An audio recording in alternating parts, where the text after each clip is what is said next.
It's not about, your physique.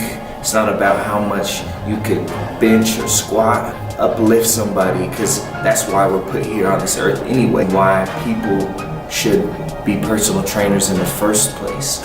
We should lift somebody up and tell them, good job, what you're doing is great. The aspect of life is to touch lives, touch as many lives as you can throughout your own life. How are you helping somebody? If you're not doing something with your talents to project that onto somebody else, then what is the benefit of your talent? Why were you blessed? Everybody is blessed in some way. Everybody has potential, but if you're not willing to tap into it and project that onto others, then why?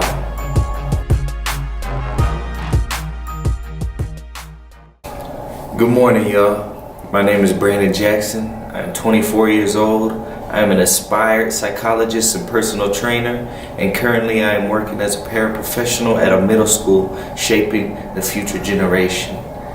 I'm in this old school lab here, 7 a.m.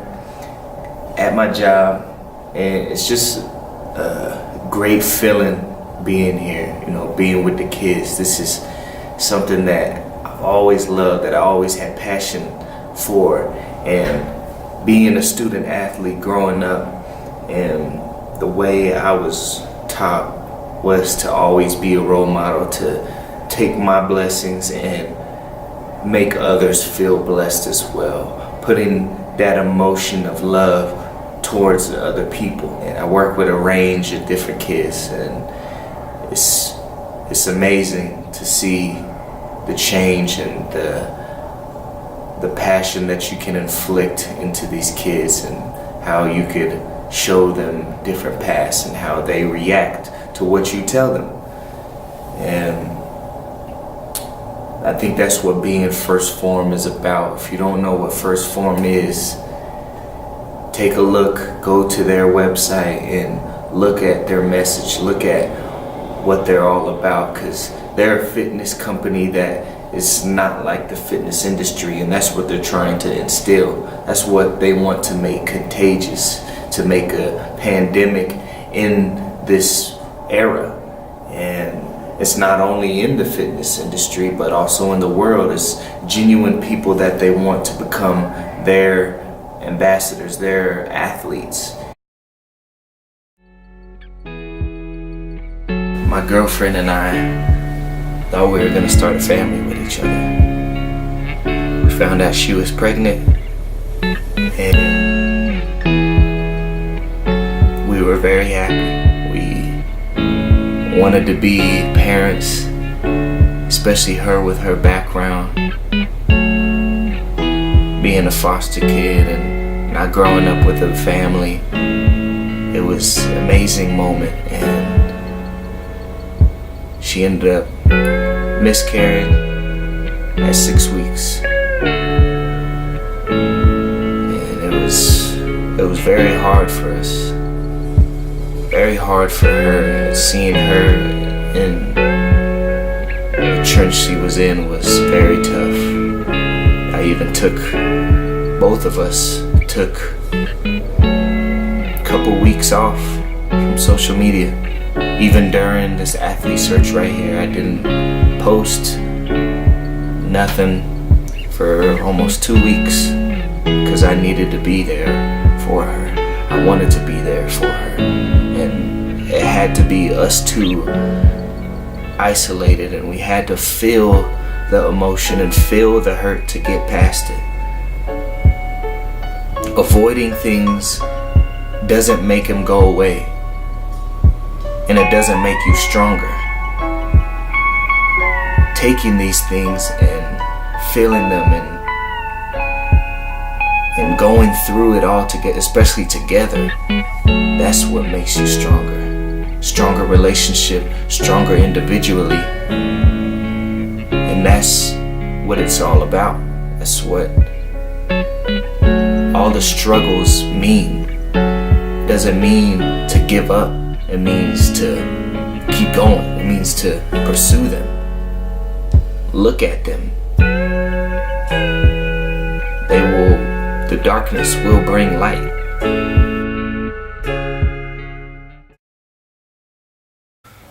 Growing up, my parents always try to instill in their children hard work.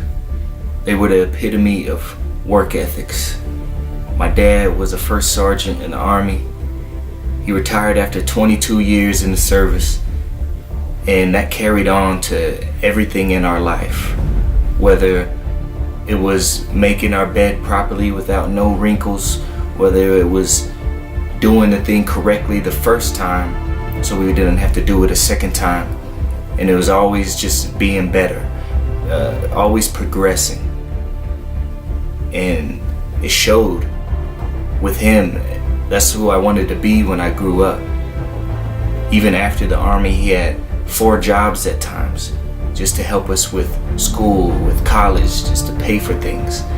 And seeing that drive and that dedication, that hard work has always made me feel like I could do something even more, and that to be successful, you have to go the lengths no matter how talented you are. And the same with my mom. She hardly grew up with anything, either of my parents. And she was a CNA, she's a paraprofessional, helping kids with disabilities, and has stuck with that all her life and has changed lives through her life. And I'm inspired through it. And I try to convert that into my life as well. And most of the time it was through basketball. Basketball was my love. It was my life. And growing up, I would always take basketball into different perspectives. It wouldn't just be on the court.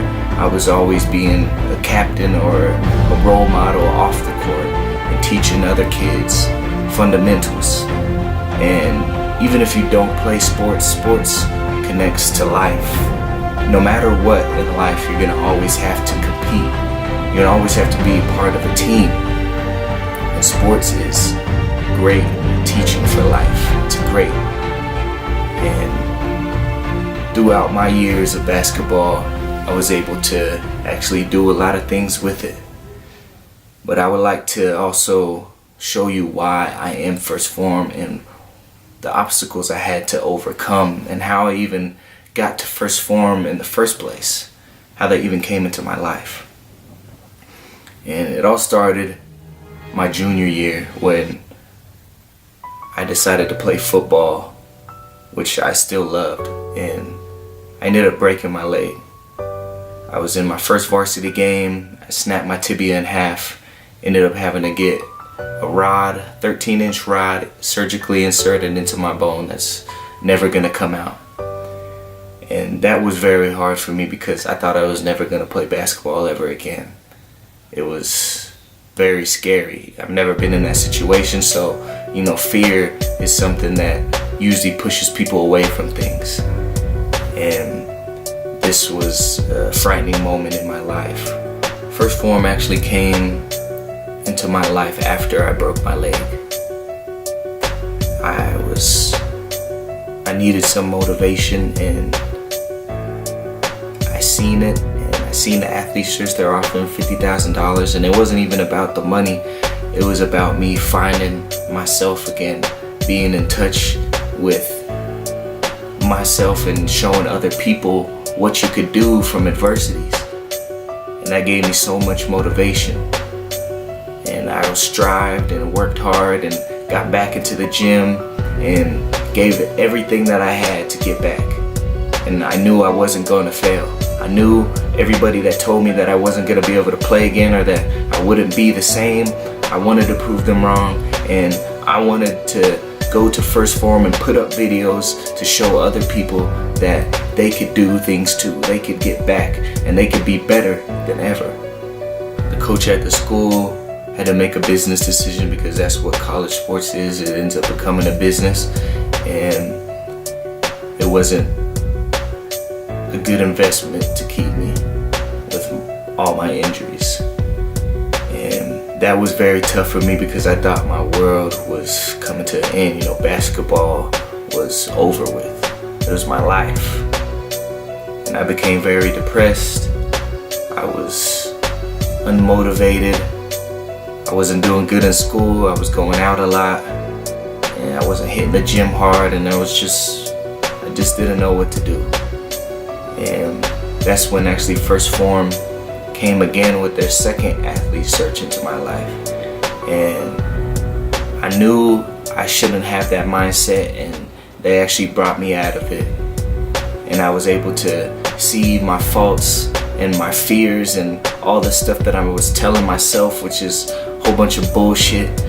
And I knew I couldn't stop right there, especially with people telling me that it was over. I didn't want that to be my last time on the court, or I didn't want that to be my life, where I'm just faced with something and I quit.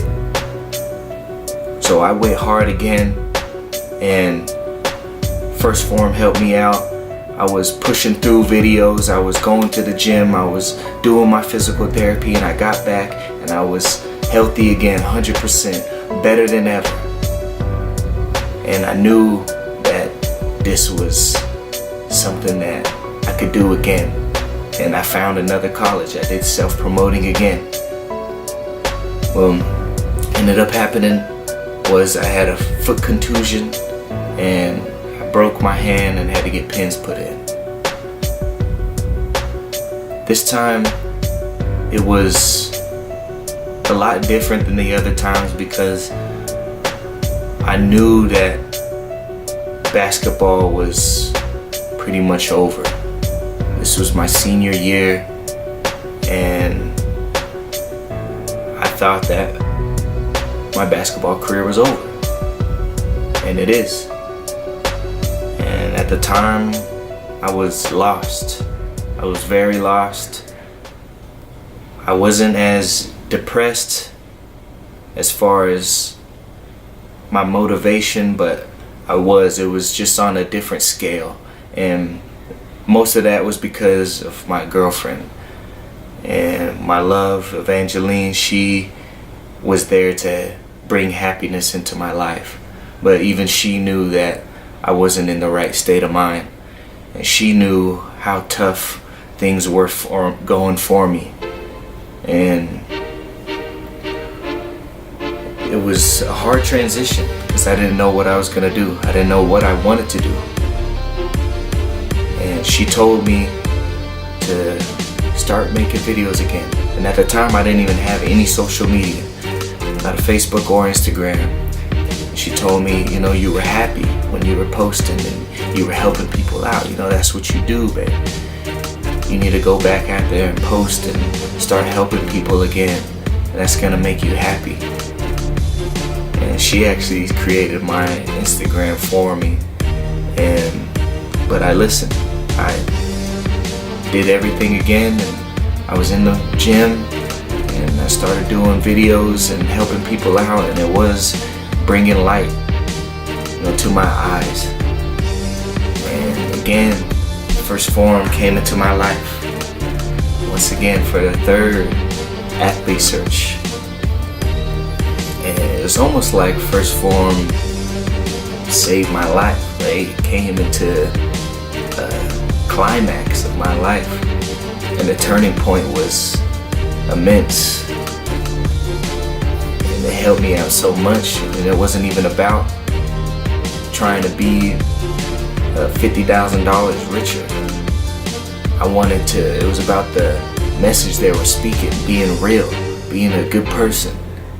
And I knew that's what I was, and that's how I've always been. It wasn't something that I seen with First Phorm and that I thought that I could just do this. It was something that has always been me, that's always been inside of me, and I've always tried to make known and wanted to surpass all the obstacles. Being a part of their family will be even greater if it does happen. And I'll be humbled and honored, but it's brought me to a place to where this is something that I do want to do, that I want to help people out, and I have goals that I will reach. Mainly it's with the disability kids, especially with my amazing best friend, Tyler. He has Down syndrome, and I want to make his life better. I want to give him opportunities, more opportunities for kids with disabilities, and not just kids, range of ages. Once people realize that there's always going to be struggles, and I'm a big believer in there's always somebody that's going through worse or that has it worse. There's always somebody else that is struggling, and it's gonna happen. It's bound to happen. And despair brings enlightenment. The strong realize that. The people that end up being successful realize that the deeper you go, the higher your success. Just remember that being comfortable, which I was in a lot of places, and there are gonna be times where you slip, where I felt that I was comfortable. But being comfortable is just loving to lose. Being complacent is just being okay with losing. And I've never been that person to stay that way. I don't want to be that person. You're gonna have trips, you're gonna have faults, but you got to keep going. There is nothing better than taking on something that is thought to be a giant and make them fall, rise up above it. There's no better feeling. I wish everybody in this athlete search the best. I know everybody has a great story, and I'm glad that you guys paid attention to mine. You took the time, because I took the time, and this is something that really hits me hard, really touches my heart, because this is what I am, this is what I love. And regardless of not becoming it, this is what I'm going to continue to do. This is what I will do. Thank you.